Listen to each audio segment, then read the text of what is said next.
नमस्ते बच्चों, स्वागत है आपका सानू स्मार्ट क्लासेस में। आज हम कक्षा 5 की हिंदी की किताब वाटिका से पाठ 2 जिसका नाम है पंच परमेश्वर के अभ्यास प्रश्नों को हल करेंगे। तो सबसे पहले शब्दार्थ पढ़ेंगे। तो स्वादिष्ट माने होता है जायकेदार, गृह स्वामिनी माने होता है घर की मालकिन, दैव योग माने होता है ईश्वर की इच्छा, परिश्रम माने होता है मेहनत, धृष्टता माने ढिठाई, कबूल माने स्वीकार, जिरह माने बहस और सर्वोच्च माने सबसे ऊंचा होता है। तो ये इसके शब्दार्थ हो गए। अब बोध प्रश्न में आ जाते हैं। देखो, बोध प्रश्न में लिखा है का वाला जायदाद की रजिस्ट्री होते ही जुम्मन का व्यवहार बदल गया। इससे जुम्मन के बारे में क्या पता चलता है? तो हम लोग उत्तर लिखेंगे, इससे पता चलता है कि जुम्मन स्वार्थी और लालची स्वभाव का है। फिर प्रश्न नंबर खा है, मैं अलग पका खा लूँगी, खाला ने ऐसा क्यों कहा था? तो क्योंकि जुम्मन खाला का ध्यान नहीं रखता था, इसलिए खाला ने कहा था मैं अलग पका खा लूँगी। फिर है गा वाला, जुम्मन ने खाला को रोटी कपड़ा देना क्यों कबूल किया था? क्योंकि जुम्मन को खाला की जायदाद चाहिए थी, इसलिए जुम्मन ने खाला को रोटी कपड़ा देना कबूल किया था। फिर है घा वाला, फैसला सुनते ही जुम्मन सन्नाटे में क्यों आ गए थे? क्योंकि अलगू जो जुम्मन के मित्र थे उन्होंने फैसला जुम्मन के खिलाफ दिया था, इसलिए। फिर आखिरी सवाल है अंगा वाला, सरपंच का आसन ग्रहण करते हुए जुम्मन में कौन सा भाव पैदा हुआ? तो जुम्मन में न्याय और निष्पक्ष ईमानदारी का भाव पैदा हुआ।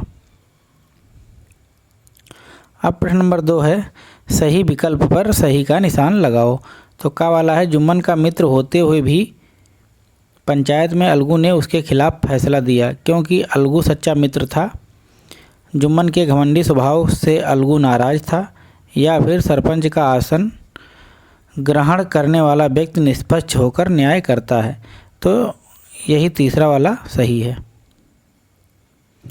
फिर खा वाला है, जुम्मन शेख ने समझू साहू के विरुद्ध फैसला दिया कि बैल का पूरा दाम अलगू चौधरी को दें, क्योंकि जुम्मन शेख ने सरपंच बनकर समझू साहू से बदला लिया था। या फिर जुम्मन शेख ने अपने मित्र अलगू चौधरी का पक्ष लिया था। या फिर बैल की मृत्यु केवल इस कारण से हुई कि उससे कठिन परिश्रम लिया गया और उसके दाने चारे का प्रबंध नहीं किया गया। तो प्रश्न नंबर खा का भी सही उत्तर तीसरा वाला ही होगा। फिर प्रश्न नंबर 3 है, कहानी से संबंधित वाक्य गलत क्रम में लिखे गए हैं, उन्हें सही क्रम में लिखिए। तो पूरी कहानी को पढ़कर देखिए, पहले स्थान पर ये आएगा 1 नंबर वाला, फिर 2 नंबर, फिर 3 नंबर, फिर 4 ये वाला आएगा, 5, 6 और 7वें नंबर आखिरी लाइन होगी। थोड़ी देर बाद जुम्मन अलगू के पास गए और उनके गले से लिपट गए, ये आखिरी वाली लाइन रहेगी। फिर प्रश्न नंबर 4 है, निम्नलिखित कथनों को पढ़िए और उनके सामने खाली जगह में किसने किससे कहा था लिखिए। तो कथन है इसमें, जिन्होंने कहानी में जो जिससे कहा है उसको उसके सामने लिखना है। जैसे किसने किससे कहा वो कथन है। तो पहला कथन ये है, बेटा तुम्हारे साथ मेरा निबाह ना होगा, तुम मुझे रुपये दे दिया करो, मैं अलग पका खा लूँगी। तो ये खाला ने कहा था, किससे? जुम्मन से। फिर रुपये क्या यहाँ फलते हैं, ये किसने कहा था? तो जुम्मन ने खाला से कहा था। फिर है शेख जुम्मन, हम तुम पुराने दोस्त हैं, मगर इस समय तुम और बूढ़ी खाला दोनों हमारी निगाह में बराबर हो, ये कहा था अलगू चौधरी ने, किससे? जुम्मन शेख से। फिर है भाई पंचायत कर लो, जो कुछ तय हो जाए उसे स्वीकार कर लो। तो ये गांव वालों ने कहा था समझू साहू से। फिर है समझू के लिए उचित है कि बैल का पूरा दाम दें, ये कहा था जुम्मन ने पंचायत से। फिर लास्ट वाला है, पंच ना किसी के दोस्त होते हैं ना किसी के दुश्मन, ये खाला ने कहा था, किससे? जुम्मन से। फिर प्रश्न नंबर 5 है, नीचे लिखी पंक्तियों का आशय अपने शब्दों में लिखिए। तो जैसे पहली लाइन है, रजिस्ट्री की मोहर लगते ही खातिरदारी पर भी मोहर लग गई। तो इसका आशय यह है कि जायदाद मिलते ही जुम्मन का जो स्वभाव है जुम्मन बदल गया। कुछ दिनों तक और यूं ही रो धोकर काम चलता रहा। इसका आशय ये होगा कुछ दिन तक दुखी होकर काम चलाती रहीं खाला जी। फिर है जुम्मन ने धृष्टता के साथ उत्तर दिया, रुपये के यहाँ फलते हैं। इसका उत्तर होगा, सही आशय होगा इस लाइन का, जुम्मन ने घमंड के साथ जवाब दिया था। फिर है जुम्मन को यह फैसला आठों पहर खटकने लगा। इसका आशय यह है कि फैसले के कारण जुम्मन बहुत परेशान हो गया था। लास्ट है, मैं इस समय न्याय के सर्वोच्च आसन पर बैठा हूँ, सत्य से जौ भर भी टलना मेरे लिए उचित नहीं है। इसका आशय ये होगा, सरपंच बनकर जुम्मन ने सच और न्याय का साथ दिया था। फिर है भाषा के रंग का वाला है, मुहावरों का सही अर्थ से मिलान कर अपने वाक्यों में प्रयोग कीजिए।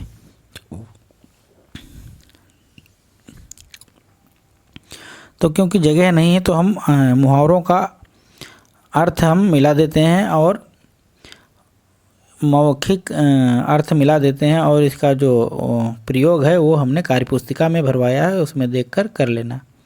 जैसे इधर मुहावरा दिए हैं, इधर इसका अर्थ दिया है। तो जैसे पहला मुहावरा है, मुहर लग जाना, इसका मतलब होता है पक्का हो जाना।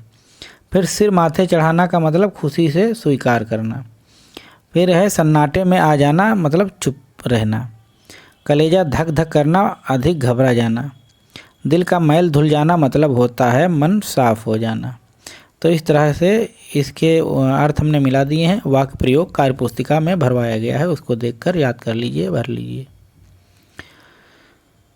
फिर देखो लिखा है खा वाला, निम्नलिखित तद्भव शब्दों के तत्सम रूप लिखिए। जैसे निबाह का होगा निर्वाह, निठुर का निष्ठुर, पहर का प्रहर, घर का गृह, पूरा का पूर्ण और भगत का भक्त। फिर है तुम्हारी कलम से, सरपंच कैसा होना चाहिए इस विषय पर अपने विचार लिखिए। तो हम ये लिख दिए हैं कि सरपंच ईमानदार, निष्पक्ष और न्याय करने वाला होना चाहिए। अब प्रश्न नंबर 8 है, अब करने की बारी। इस कहानी को अपने शब्दों में सुनाइए। तो आप खड़े होकर टीचर के सामने इस कहानी को सुनाइए सारांश के रूप में। अपने औखा वाला है, अपने आसपास घटी किसी एक घटना विवाद के बाद पंचों के फैसले के बारे में भी चर्चा कीजिए जिससे विवाद का निपटारा हुआ हो। तो ये आपने गांव के आसपास कहीं ना कहीं गांव में झगड़ा हुआ होगा, उसका निपटारा किसने किया, कैसे हुआ, ये आपको बताना है। फिर गा है, कहानी पर अपनी कक्षा में अभिनय भी कीजिए। जैसे कोई लोग अलगू बन जाओ, कोई लोग जुम्मन खाला बन जाए, कोई समझू बन जाए, और जैसे जैसे उसमें कहानी हुआ है वैसे वैसे कहकर करा जाए तो उसे अभिनय कहा जाएगा। फिर प्रश्न नंबर 9 है, मेरे 2 प्रश्न। पाठ के आधार पर 2 सवाल बनाओ।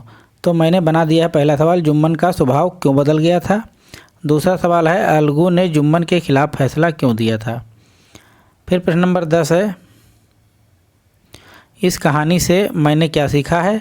तो मैंने सीखा है हमेशा न्याय करना चाहिए, और मैं करूँगी या करूँगा, इसमें क्या लिखेंगे, सच्चाई और ईमानदारी का साथ दूंगा या दूंगी।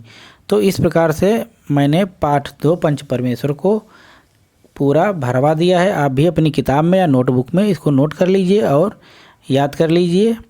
धन्यवाद।